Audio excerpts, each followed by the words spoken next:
Hello and welcome to PPS Learning Cafe. Which one is unique? What we're going to do today is take a look at how we can encourage our students to start talking about math and start having conversations about math a little bit more.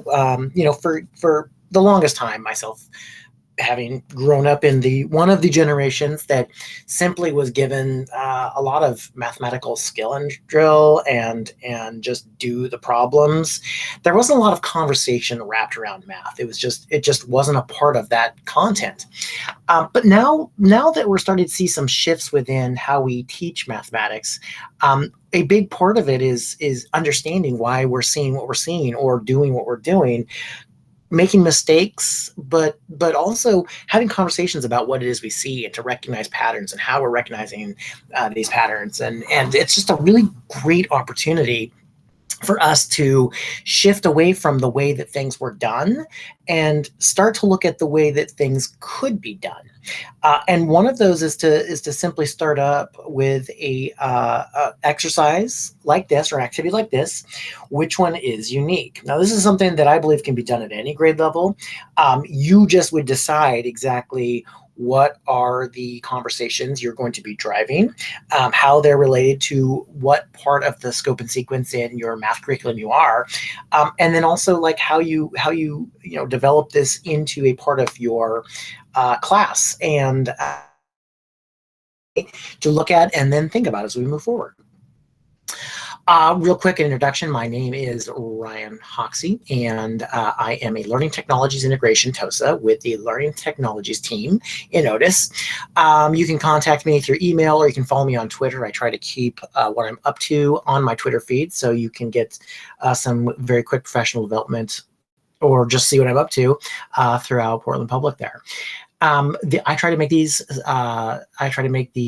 slide decks interactive. So if you've clicked on the link to join the presentation as well, just know that when you see a finger out there or a whole hand with a finger out, that is a resource or something to click on to learn a little bit more.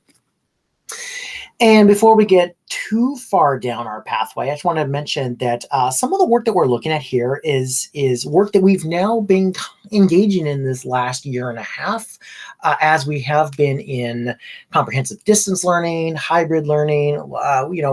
The work that you've been doing is recognized as being a particular type of teaching, and that is blended learning. So I'm not so much wanting to give you a lesson on blended learning, but just more of an acknowledgement that the work you have been engaged in is in fact blended learning. And this is something that we can carry forward as we start to think about next year and what parts of blended learning did I enjoy, or what parts of it made it easier, or what parts did my students engage in more. So you can start to think about ways to consider integrating blended learning into your face-to-face classroom as we move back to what we could call normal times, I guess. This particular activity I would define as a station rotation, which in an elementary classroom is probably nothing new, but this is just another way to approach station rotation digitally. Okay, well, I think the first thing I'd like to do is actually take us to an example of which one is unique. This is a link to my Flipgrid, and Flipgrid is the tool that we'll be using that is housing a which one is unique activity.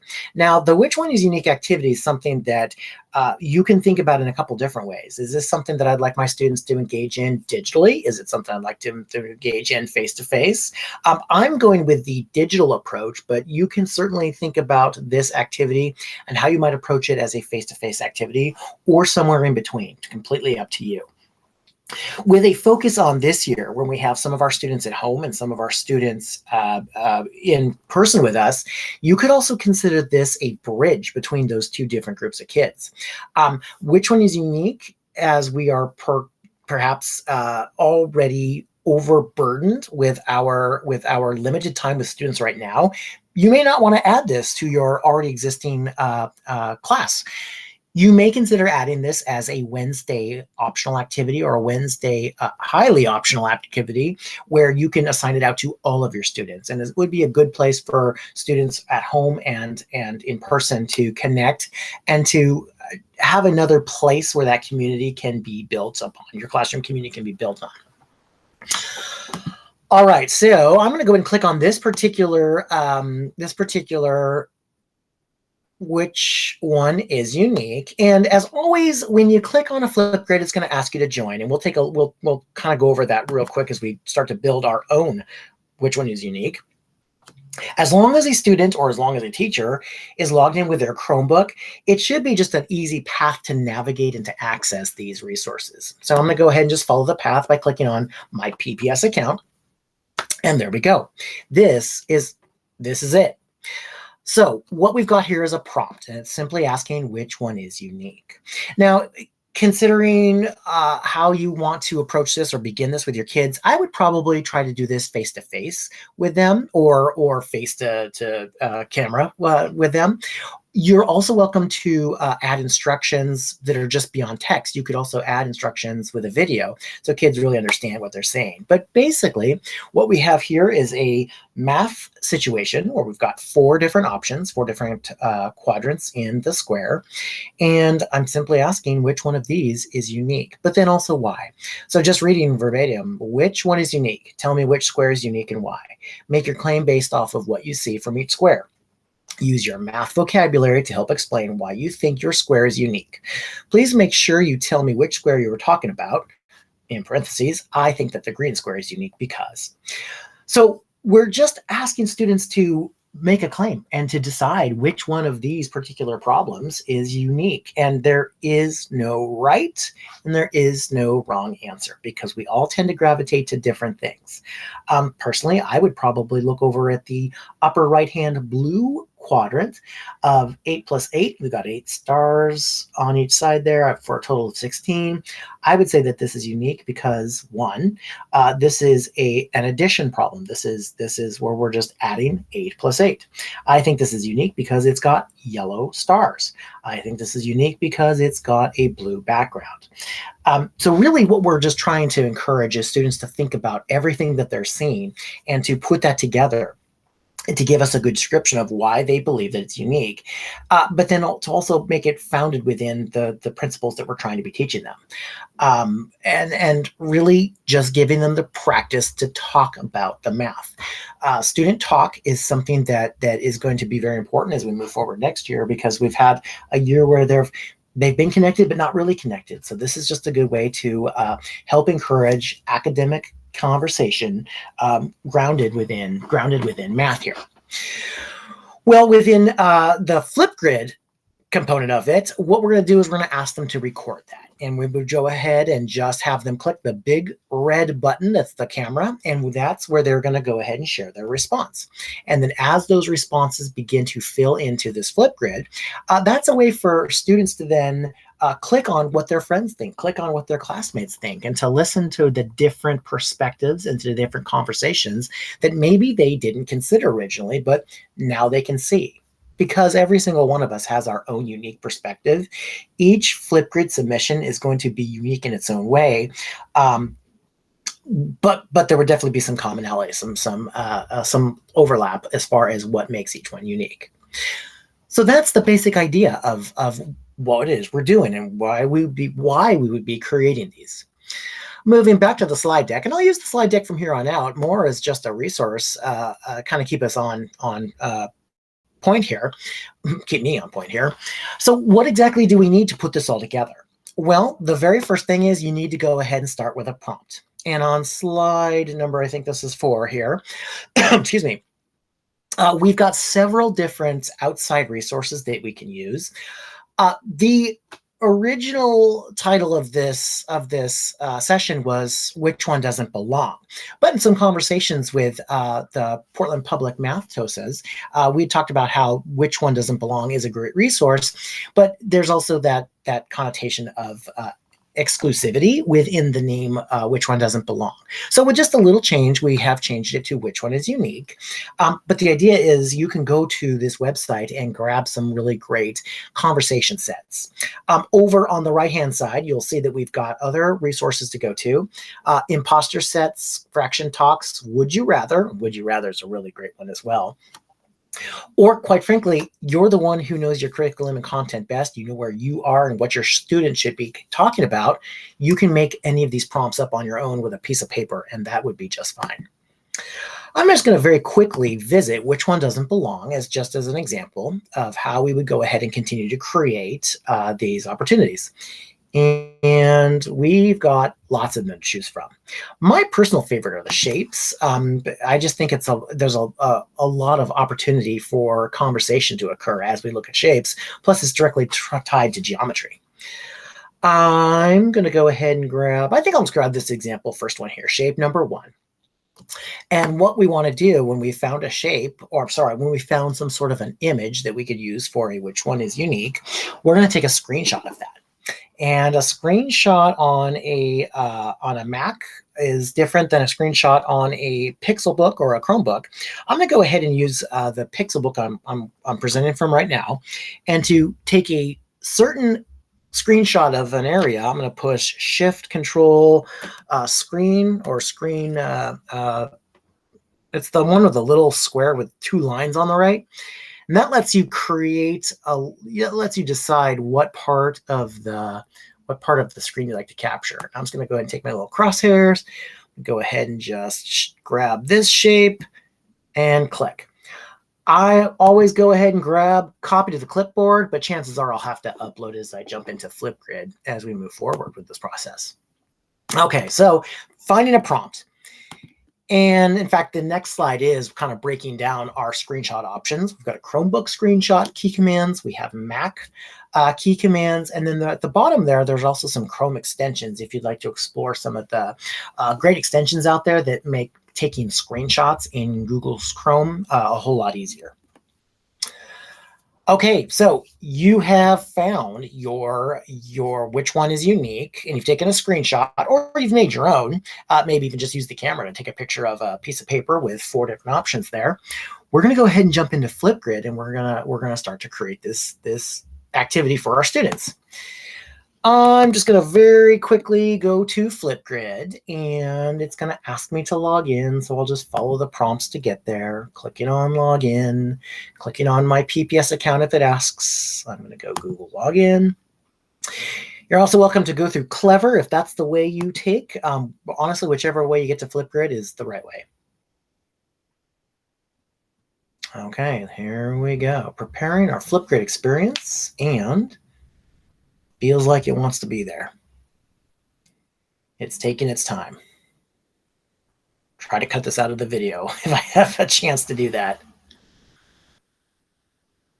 All right, there we go. So I went ahead and I've opened up my Flipgrid dashboard. And if this is the first time visiting your Flipgrid dashboard, that's no big deal. There'll be no topics created yet, but what you'll want to do is just make sure that you are in the discussions. And I'm finding that at the top up here as I'm moving my mouse around. And I want to be clicking on topics if I'm not there quite yet, because all we're going to do is just create a topic. And I'm going to go ahead and create a topic. And then I'll go ahead and start to give it some details. So I will say which one, is unique.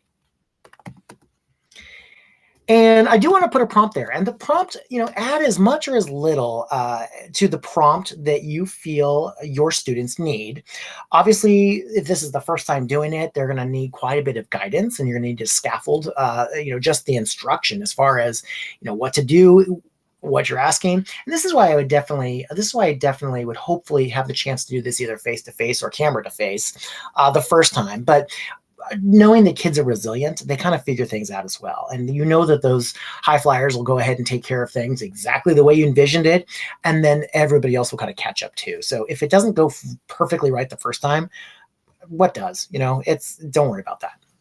So add as much instruction as you need. And that can include prompts, that can include sentence frames, that can include all kinds of information that your students need to move forward and be successful. Okay, moving down to media, this is actually where you can get very creative with it. Excuse me. you can actually go to this little red camera and record a video of you giving the instructions directly from you. And that's a great thing to think about or to consider doing, because kids love seeing you, hearing from you, because you are their teacher. You wouldn't have to record a video every single time. This would be a good time to be very intentional and thorough and step-by-step driven about the instructions that your students need to successfully create a video within Flipgrid about which one is unique. If you already created a video elsewhere, you could upload that too. I'm going to go ahead and just upload that image, which is the fourth one to the right there, or from the left side there. And I'm going to go ahead and choose that file. And I wish there was a way to just copy and paste it, but no such luck. Now, what I do have here is my recent files from all over. I'm going to go on the left-hand side, and I want to find images. And then I'm going to find that screenshot I just took a little bit ago. And I always know that my screenshot is going to be, the most recent screenshot will be at the very top up there. In fact, you can even kind of see the little 4 quadrants in the icon preview. So I'm going to go ahead and click that and press open. Opens at the lower right-hand side there. And I might need to do a little bit of cropping. And then I'm going to go ahead and say crop. Great. So within our prompt, we've got some instructions. We've added our media that we'll be using to that we're going to be using as our actual, which one's unique, and then we've got to think about the permissions. The permissions, I always just use student email, because I know that every student needs to use their student account, PPS account, to actually log into their computer. So at pps.students.net,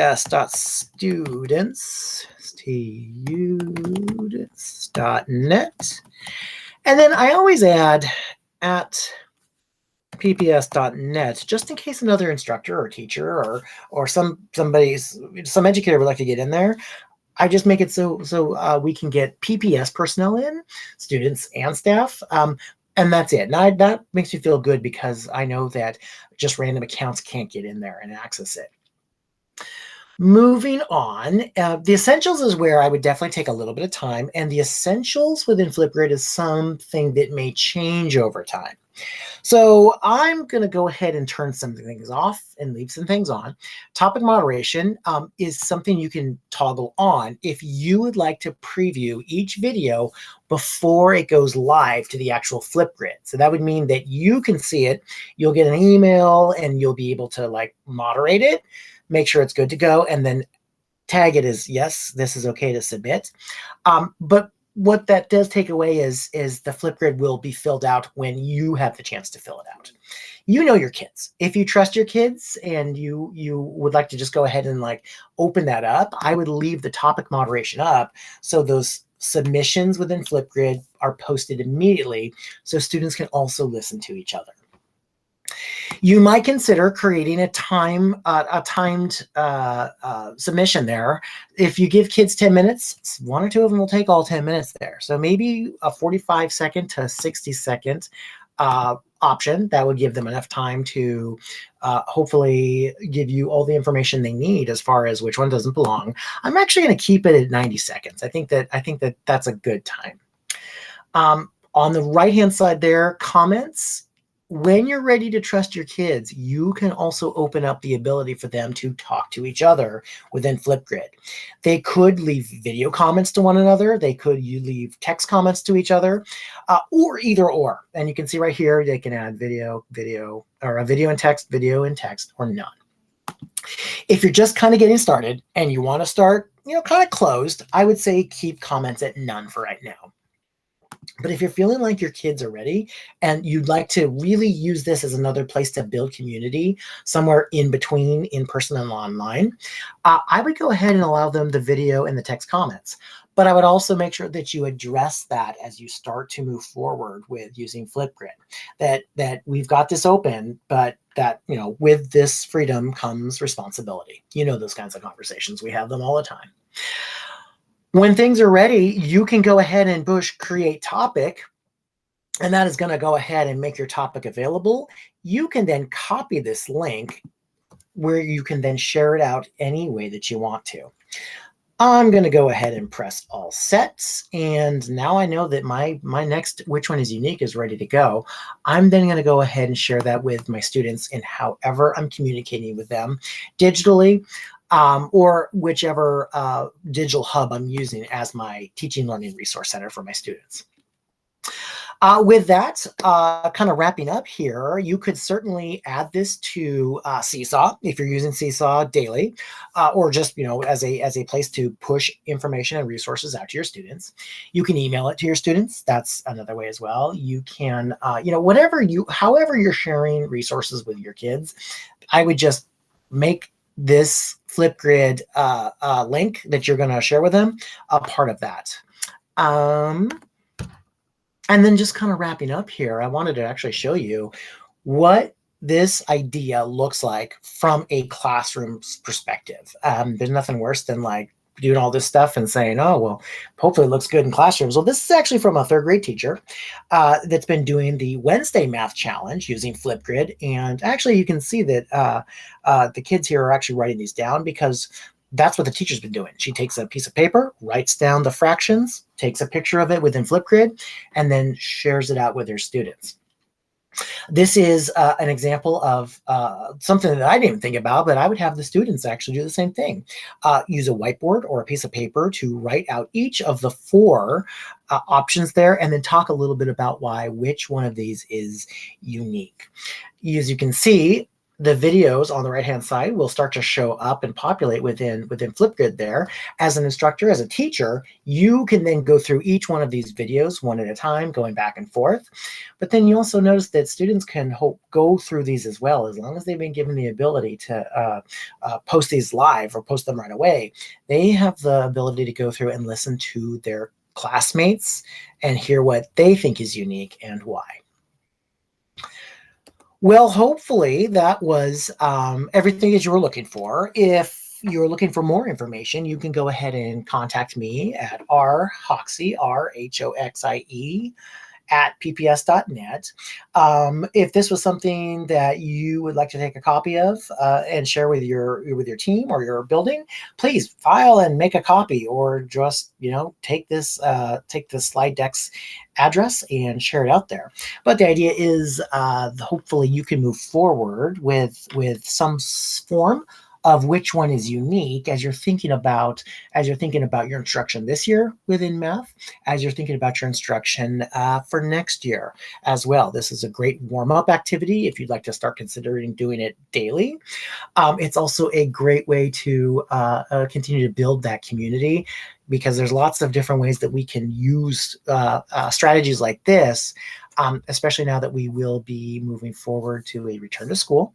And hopefully we can have our kids working close to each other very soon here as we navigate the upcoming 2021-22 school year.